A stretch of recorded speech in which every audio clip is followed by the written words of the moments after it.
Dr. Elena Rodriguez felt her world spinning as her research vessel Horizon's Edge screamed through the atmosphere of Kepler 442b. The navigation systems had failed 3 hours ago, and now the emergency landing protocols were her only hope of survival. The ship struck the ground with bone-jarring force, sending Elena crashing against her restraints. When the dust settled, she found herself in a forest of towering crystalline trees that caught the light of twin suns and scattered it in rainbow patterns across the ground. Elena's survival training kicked in immediately. She gathered water purification tablets, emergency rations, and her scientific equipment. Her mission had been to study the planet's unique ecosystem, but now survival was her only priority. 3 days passed in a blur of setting up camp, treating her injuries, and trying to repair her damaged communications array. On the 4th morning, Elena woke to find someone watching her. The figure stood 7 feet tall, with skin the color of deep ocean water and eyes like molten amber. Clearly humanoid, but distinctly alien, wearing what appeared to be organic armor that shifted and breathed with each movement. "You are the Skyfallen One," the being said in accented but clear English. Her voice carried authority and strength. "I am Zara of the Nexari hunting clan. You trespass on sacred grounds." Elena slowly stood, hands visible and empty. "I didn't mean to intrude. My ship crashed. I'm just trying to survive until rescue comes." Zara tilted her head, studying Elena with unsettling intensity. "No rescue will come. Your metal bird's cry went silent days ago. The deep listeners would have heard if others searched." The reality hit Elena like a physical blow. Earth was 47 light-years away. If her ship's beacon had failed, no one would even know where to look for her. Zara seemed to sense Elena's despair. "Come, the Council will decide your fate. But first, you need proper shelter. Your kind cannot survive our night cold in fabric walls." Elena had little choice but to follow. As they walked through the crystal forest, Zara explained the basics of Nexari society. They were a warrior culture, but also philosophers and scientists. They valued directness above all else, considering human social pleasantries to be forms of deception. "Why are you helping me?" Elena asked as they approached what looked like a city grown from living coral. Zara stopped walking and faced Elena directly. "Because the deep scanners read your genetic pattern when you fell from the sky. You may be exactly what my people need to survive." Elena felt a chill that had nothing to do with the approaching evening. "What do you mean?" "The Nexari face extinction. Our genetic diversity has collapsed over centuries of isolation. We need fresh genetic material to continue our species." Zara's amber eyes held no apology. "You are remarkably compatible with our biology." Elena's scientific mind raced through the implications while her survival instincts screamed warnings. "And if I'm not interested in being your genetic donor? Then you are free to attempt survival alone in the wilderness," Zara replied with brutal honesty. "But know this, Elena Rodriguez of Earth. I have studied your file from your ship's data core. You came here seeking discovery. Perhaps you have found it, just not in the form you expected." As they entered the Nexari settlement, Elena realized her adventure was just beginning. The crystalline spires rose around them like a living city, and curious alien faces peered at her from doorways and windows. She was no longer just a scientist on a research mission. She was potentially the key to an alien species' survival, and her own life had just become infinitely more complicated. The Nexari Council chamber resembled a natural amphitheater carved from single massive crystal. Elena sat on a floating chair that adjusted to her smaller human frame, while 7 council members studied her with varying degrees of curiosity and suspicion. Elder Corvan, ancient even by Nexari standards, spoke first. The genetic compatibility scans confirm Zara's initial assessment. This human possesses remarkable genetic stability and diversity markers. Elena found her voice. I appreciate the scientific interest, but I'm a person, not a specimen. On Earth, we have concepts like consent and personal autonomy. On Earth, your species is not facing extinction within 3 generations, replied Counselor Vex, her tone sharp. Your individual preferences are insignificant compared to species survival. Zara stood from her position behind Elena. The human speaks of consent because her people have not faced true desperation. But she also came 47 light years from her homeworld seeking knowledge. That shows courage and adaptability. What exactly are you proposing? Elena asked, though she suspected she already knew. Elder Corvan activated a holographic display showing Nexari population statistics. The numbers painted a grim picture of declining birth rates, genetic disorders, and shortened lifespans. Our species requires genetic rehabilitation. Your DNA contains sequences we lost millennia ago. You want me to become some kind of breeding stock? Elena said flatly. We want you to become Nexari, Zara corrected. Not as a slave or donor, but as a full citizen with rights and responsibilities. The genetic integration process would enhance your physiology while providing us with the diversity we need.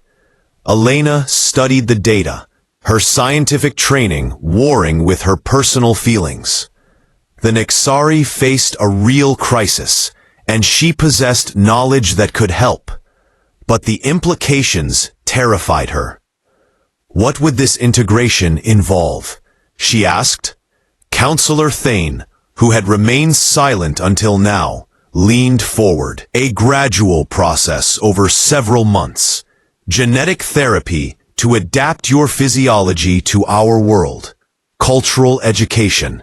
And eventually, if you choose, participation in our reproduction protocols. Choose? Elena repeated. How much choice would I actually have? Zara stepped closer to Elena's chair. Among my people, reproductive partnerships are chosen based on genetic compatibility, personal compatibility, and mutual respect. No one is forced to bond against their will. But if I'm the only viable genetic match? Elder Corvan, pulling up another display. 3 other Nexari could provide adequate genetic enhancement, but your compatibility ratings are significantly higher. Elena felt some of her panic subside. At least she wasn't the only option, which meant any decision she made would be truly her choice. I need time to think, Elena said, and I want to understand your culture better before making any decisions about genetic integration. Reasonable, Zara nodded. You will stay in my family compound while you consider. I will teach you our ways, and you may ask any questions freely. And if I ultimately decide against integration, Counselor Vex's expression hardened. Then you will be provided with resources to establish your own settlement elsewhere on the planet. We are not monsters. Human. We simply face difficult choices. As the council dismissed them, Zara guided Elena through winding corridors toward her home. You handled that well, she said. Many of them expected you to react with more emotion. I'm still processing, Elena admitted. Your people are facing extinction, and somehow I've landed in the middle of it. It's a lot to absorb. Zara stopped at an archway leading to a garden courtyard. Elena Rodriguez, I want you to know something. When I found you in the forest, my first thought was indeed about genetic compatibility. But as I watched you adapt and survive, despite being alone and afraid, I began to see other qualities, such as intelligence, courage, curiosity about things beyond yourself. Zara's amber eyes met Elena's. If you choose integration, it will not be a sacrifice for my people's benefit. It will be because you have something valuable to offer, and something valuable to gain. Elena looked around the alien garden, with its bioluminescent flowers and gravity-defying water features. Everything was beautiful and strange, and completely unlike anything on Earth. What would I gain? She asked. A longer life, enhanced physical capabilities, membership in a society that values knowledge and exploration. Zara paused. And perhaps, if we are both fortunate, a partnership built on mutual respect rather than mere biological necessity. Elena felt her heart skip. The way Zara looked at her suggested possibilities she hadn't considered. Elena's first week, living with Zara, revealed layers of Nexari society she hadn't expected. Their technology seamlessly blended biological and mechanical elements, creating tools that responded to thought and emotion. Their art celebrated both individual achievement and collective harmony. Most surprisingly, the Nexari valued emotional directness as much as intellectual honesty. Your people dance around feelings, Zara observed as they worked together in her laboratory. You use words to hide meaning rather than reveal it. Elena looked up from the genetic sequencer she was learning to operate. We call it being polite. Not everyone wants their emotions examined constantly. But how do you know if someone truly cares for you if they never express it clearly? The question caught Elena off guard. We look for signs, actions, small gestures, changes in behavior. Zara set down her sample container and faced Elena directly. That seems inefficient and prone to misunderstanding. Maybe, Elena admitted. But it also allows for privacy and gradual emotional development. Not everything needs to be declared immediately. Perhaps that is why your species struggles with lasting partnerships, Zara said thoughtfully. If you never speak your feelings clearly, how can you build true understanding? Elena found herself considering this as they continued their work. She was helping Zara analyze the genetic samples from their compatibility tests, learning about Nexari biology while sharing her knowledge of human genetics. Can I ask you something personal? Elena said after an hour of comfortable silence. Always. Have you ever been in a bonding partnership before? Zara's hands stilled on her instruments.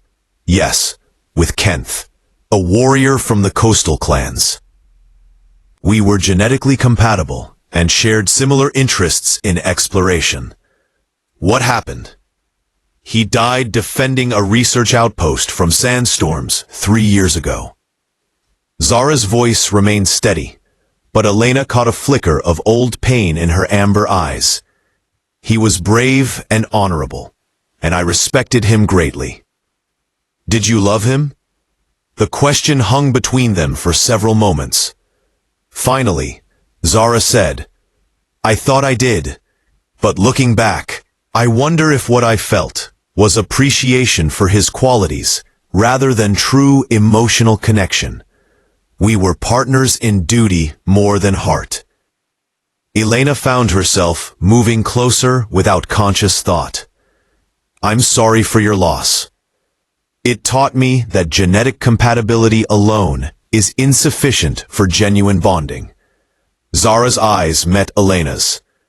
True partnership requires understanding that goes beyond biology. That evening, Zara took Elena to observe a Nexari cultural ceremony called the memory weaving. Families gathered to share stories of ancestors, creating intricate light patterns that represented their genetic and cultural heritage. Elena watched, fascinated by how the Nexari celebrated both individual identity and collective belonging. It's beautiful, she murmured. Each light represents a choice made by our ancestors, Zara explained. Some led to prosperity, some to hardship, but all contributed to who we are today. Where would I fit in something like this? Elena asked. I don't have Nexari ancestors or cultural memories to share. You would create new patterns, Zara said simply. Your choices, your experiences, your knowledge would become part of the weaving for future generations. Elena felt something shift inside her chest. For the first time since arriving on Kepler 442b, she began to imagine not just surviving here, but truly belonging. Zara, she said quietly, when you first proposed genetic integration, I thought you were asking me to sacrifice my humanity. But now I wonder if you're offering me something else entirely, which is the chance to become something more than I was, while still remaining myself. Zara turned to face Elena fully, her expression more open than Elena had ever seen it. Is that something you would want? Elena looked around at the ceremony, at the patterns of light representing generations of choices and connections. She thought about her lonely life on Earth, dedicated to science, but lacking deep personal bonds. I think it might be, she said softly, for the first time since Elena had known her. Zara smiled with unmistakable joy. Then we have much to discuss and much to plan. Elena felt her heart race, not with fear this time, but with anticipation. She was beginning to understand that this adventure might lead to discoveries far more significant than any scientific research. Elena woke to alarms echoing through Zara's compound. Emergency lights bathed everything in harsh red, and she could hear running footsteps in the corridors outside her room. Zara burst through the door, already wearing her combat armor.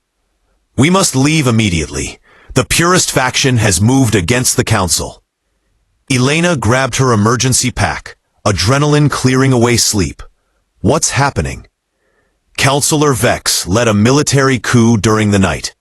She's declared the genetic integration program a contamination of Nexari purity.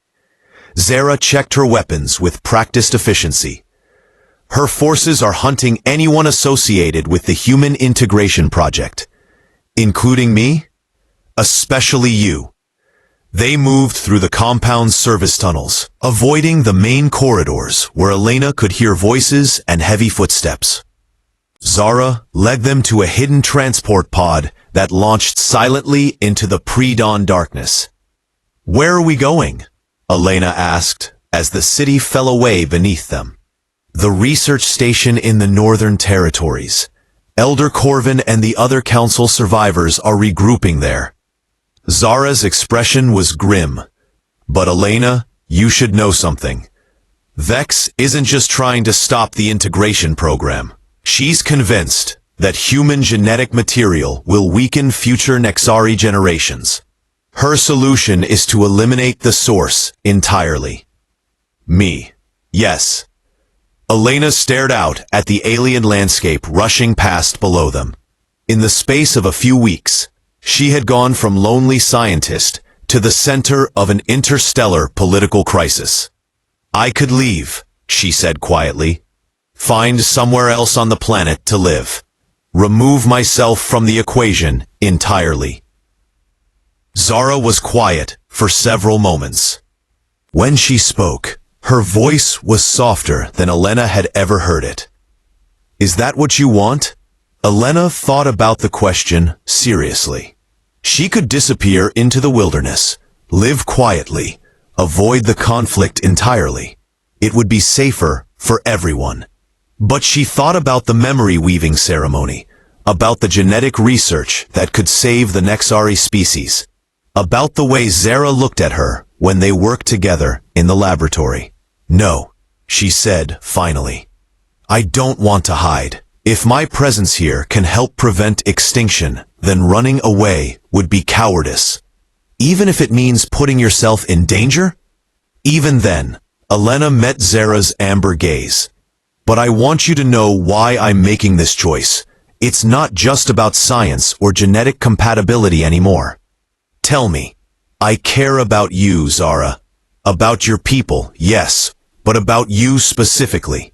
Elena felt her cheeks warm. I know that's not very scientific or logical, but it's true. Zara reached over and took Elena's hand. Among my people, caring for someone means being willing to fight for them, to protect them, to stand with them against any threat. Then you understand why I can't run. I understand. Zara squeezed Elena's fingers, and I want you to understand something as well. My feelings for you have grown beyond duty or genetic necessity. If we survive this crisis, I would like to explore what might develop between us. Elena felt her heart skip. Are you asking me on a date? I am declaring my romantic interest, Zara said, with characteristic directness. In human terms, yes, I am asking you on a date. Their moment was interrupted by proximity alarms. Through the transport's view screen, Elena could see military vehicles pursuing them across the crystalline desert. Vex's forces, Zara muttered, pushing the transport to maximum speed. They've tracked us. Elena watched the pursuing vehicles gain ground. Can we outrun them? Not to the research station. But there's another option. Zara changed course toward a range of jagged mountains. Emergency shelter protocols. We can hide until Elder Corvin's reinforcements arrive. The transport shuddered as energy blasts from their pursuers found their mark. Zara fought to maintain control as they approached a narrow canyon between towering peaks. Hold tight, she warned, diving the transport into the canyon at dangerous speed. Elena gripped her restraints as canyon walls flashed past mere meters away. Behind them, two of the pursuing vehicles crashed into the rock faces, but three others followed them into the narrow passage. There, Zara pointed to a cave opening halfway up the canyon wall. Emergency shelter Alpha 7. She brought the transport in hard, scraping against the rock face before settling inside the cavern. Emergency systems immediately activated, sealing the cave entrance and masking their energy signature. Elena's hands shook as she released her restraints. Now what? Elena asked. Now we wait, Zara said, monitoring the scanner displays. And we hope Corvan received my transmission. Elena looked around the emergency shelter, noting supplies for extended survival. How long might we be here? She asked.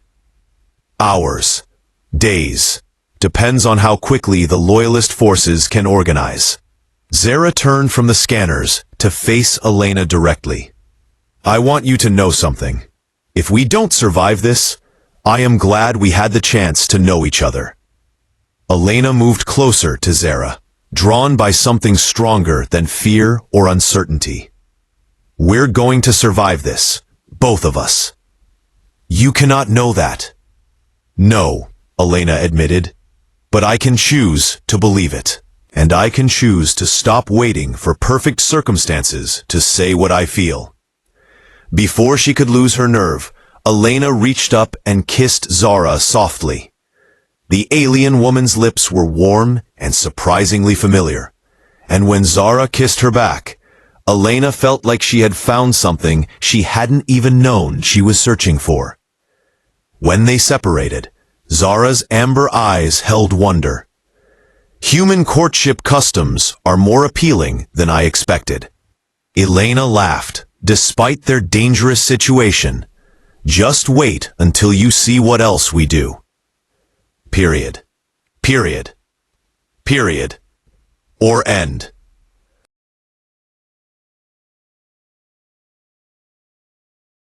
Elena stood at the edge of the crystalline cliff, watching Kepler 442b's twin suns paint the sky in shades of amber and violet. 6 months had passed since her ship crashed on this world, and today marked a turning point she never could have imagined. Behind her, the Nexari settlement buzzed with quiet celebration. The genetic plague that had threatened to destroy Zara's people was finally under control. Elena's research, combined with Nexari biotechnology, had created a treatment that would save countless lives. The crisis with Counselor Vex had ended 3 months ago, when Elder Corvin's forces defeated the Purist faction. Vex herself had been exiled to the Outer Territories, her dreams of genetic purity shattered by the reality of species survival. Most importantly, the Council had voted unanimously to continue the integration program, but now, with full consent protocols and individual choice protections. Zara approached silently, her blue skin shimmering in the evening light. "The Council has made their decision," she said, her voice carrying that characteristic directness Elena had grown to love. And Elena turned to face her alien partner, noting the subtle tension in Zara's posture. "They offer you full citizenship, a place among us permanently." Zara's amber eyes searched Elena's face. "But they also understand if you wish to return to your people." Elena had expected this moment, yet it still caught her breath. Earth felt like a distant memory now. Her life there had been predictable, safe, confined to laboratories and academic conferences. Here she had found something far more valuable than scientific recognition. "What do you want, Zara?" Elena asked, stepping closer. For the first time since Elena had known her, Zara hesitated. The warrior who had faced down plague and political enemies struggled with vulnerability. "I want what I have never wanted before," she finally said. "I want tomorrow to include you, not from duty or genetic compatibility, but because..." Elena encouraged gently. "Because you have shown me that strength is not just in fighting or following traditions. True strength is in choosing your own path, even when it frightens you." Zara's hand found Elena's. "You taught me that love cannot be assigned or mandated. It must be discovered." Elena smiled, remembering her first night on this world, when Zara had appeared at her medical tent with characteristic bluntness, announcing their genetic compatibility, as if reading a weather report. How different things were now. "The research station on Earth already thinks I'm dead," Elena said thoughtfully. "And my work here is far from finished. Your people need ongoing support to fully recover from the plague." "That is not an answer to my question," Zara said, with a hint of her old directness. Elena laughed, a sound that had become more frequent in recent months. "No, it's not." She squeezed Zara's hand. "My answer is yes. Not because of genetics, or duty, or fear of being alone, but because somewhere between your terrible first night speech and watching you risk everything to protect me, I discovered something I didn't know I was looking for. Which was, home isn't a planet or a species. It's finding someone who sees your true self and chooses to stay anyway." Elena looked out at the alien landscape that had become familiar and dear. "You were right that first night about one thing. This is a new beginning. just not the kind either of us expected. Zara pulled Elena closer, wrapping her arms around the smaller human. The integration process will change you physically. Enhance strength, longevity, resistance to disease. But it will not change who you are inside. I know. Elena leaned into Zara's embrace. And that's what makes this choice feel right. I'm not losing myself. I'm becoming more than I thought possible. As they stood together watching the sunset, Elena reflected on the journey that had brought her here. She had come to this world seeking scientific discovery and had found love, purpose, and a new definition of home. The genetic integration process would begin tomorrow, but Elena felt no fear. She had learned that the greatest discoveries often came from embracing the unknown rather than avoiding it. Zara, she said softly, when we first met, you said I might have found exactly what I was looking for, just not in the form I expected. I remember. You were right. I came here looking for new life forms and alien civilizations. But what I found was something much more important. Which was, Elena turned in Zara's arms to face her directly. I found out who I really am when I'm brave enough to follow my heart instead of my fears. As the twin suns set, painting the sky in impossible colors, Elena realized the greatest discovery of her scientific career wasn't a cure for an alien plague or proof of life beyond Earth. It was learning that the human heart's capacity for love knows no boundaries of species, culture, or worlds. The universe was vast and full of wonders, but the greatest adventure was standing right beside her, ready to face whatever tomorrow might bring. In the distance, the Nexari city's bioluminescent spires began to glow, welcoming the night with ancient patterns of light that would soon include new memories, new choices, and new love stories written among the stars. Elena had crash-landed on an alien world and discovered that sometimes the most important journey is not to distant planets, but to the courage within ourselves to embrace unexpected love. This story teaches us that true love and meaningful relationships cannot be forced or assigned by external circumstances, traditions, or even survival needs. Genuine connection develops through mutual respect, shared experiences, and the choice to see beyond surface differences.